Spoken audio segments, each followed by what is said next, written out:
सबैजनालाई नमस्कार होइन। म त के भन्न चाहन्छु भने होइन, आजसम्म मैले यतिको मान्छे देखेको थिइनँ कि जो देशको लागि मरिहत्ते गर्ने होइन, देशको लागि रुने होइन, मान्छे जनताको लागि मात्र सोच्ने, माटोको लागि गर्ने आजसम्म यस्तो मान्छे पनि देखेको थिएन क्या।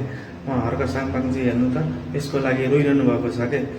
मन पनि मेरो पनि भावुक बन्यो यो भिडियो देखेर उहाँको। तपाईँहरू पनि मजाले हेर्नु होला है उहाँको भिडियो।